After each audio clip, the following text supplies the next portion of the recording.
So it's a beautiful sunny day, still a little bit of snow on the ground, nice fallen leaves, kind of dry trees, great look. And I'm in South Korea, and North Korea is just over there. I was just in a building on the other side of these buses to tour one of the tunnels that North Korea made for a potential invasion into South Korea.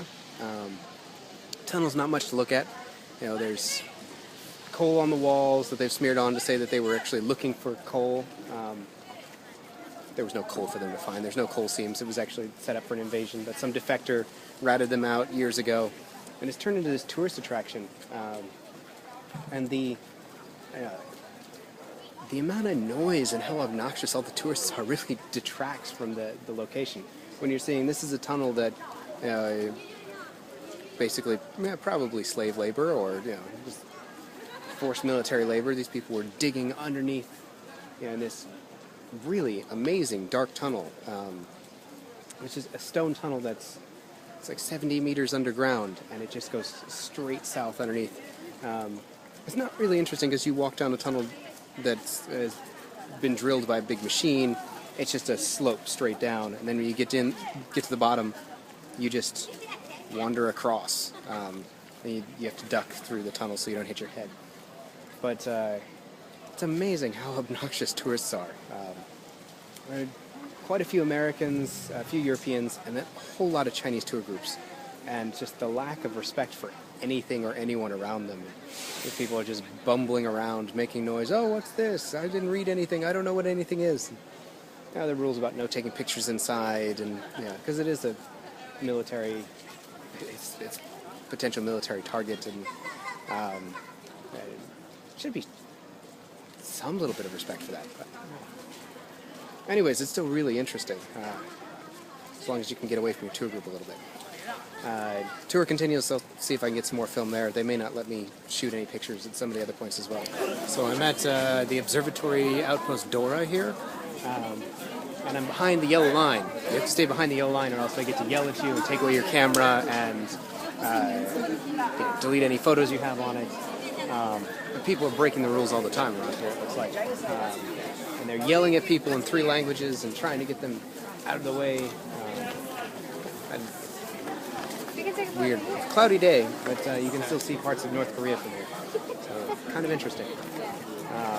Maybe make more of a video about it later. I'm just going to go get up there and look more, just because it's weird. I don't know.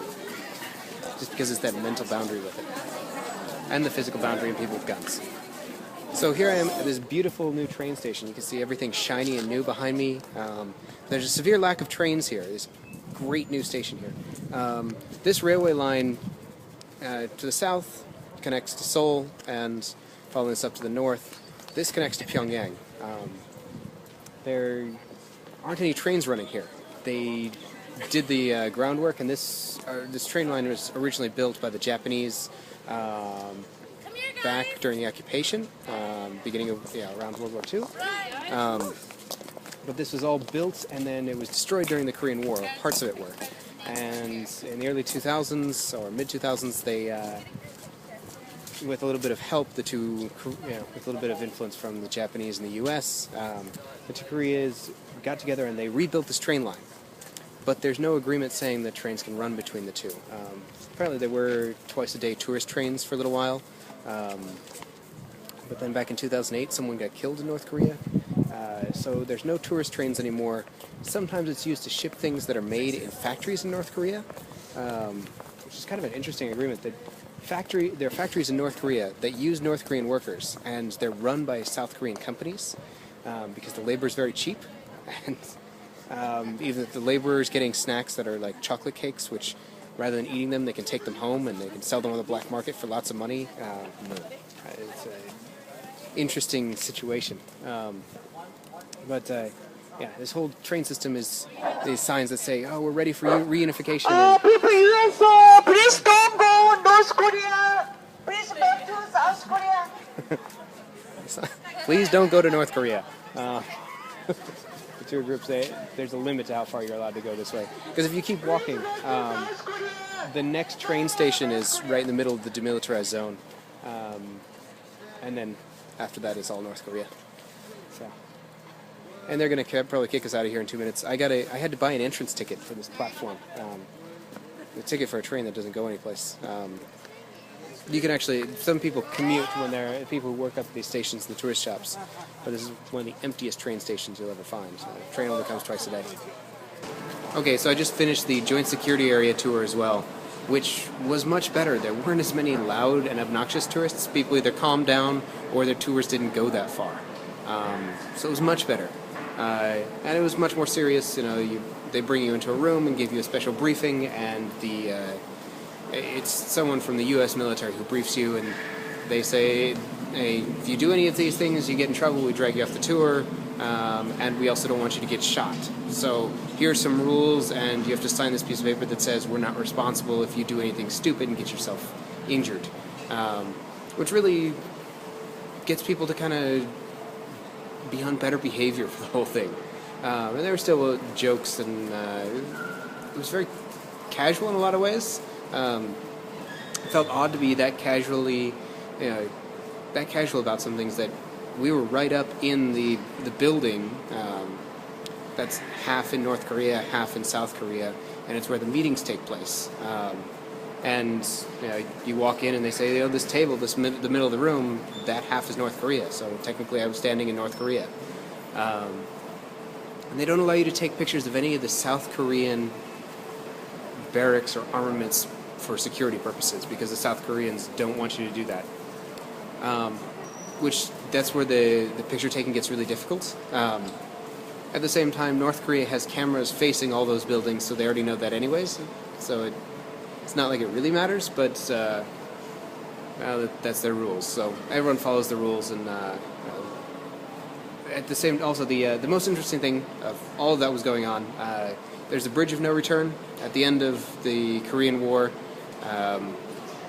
All the POWs were allowed to choose whether they wanted to go back to their respective sides of the line, but they were only given one chance, and it was the bridge of no return. It's one simple wooden bridge, but one side is North Korea, one side is South Korea, and they each brought their POWs, and if you wanted to go across, you could.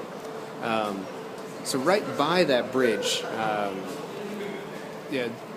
the North Korean outpost on that side, on the other side, is not part of the joint security area, so they're fully armed. They're not just small arms. They have full sniper rifles and rocket-propelled grenades, and they're on the far side of that bridge. But right there was this piece of what looked like a scaffolding or tower. It looked like it had been partly destroyed and was broken, and it had these weird black things kind of hanging off of it, and everyone on the tour started asking about it because they didn't tell us. It was just towards the end. They said, oh, we were kind of curious about that as well. That just showed up. They started building it this morning. And if you looked closer, the black, these extra black parts and the pieces that were hanging off, it was actually people building this tower.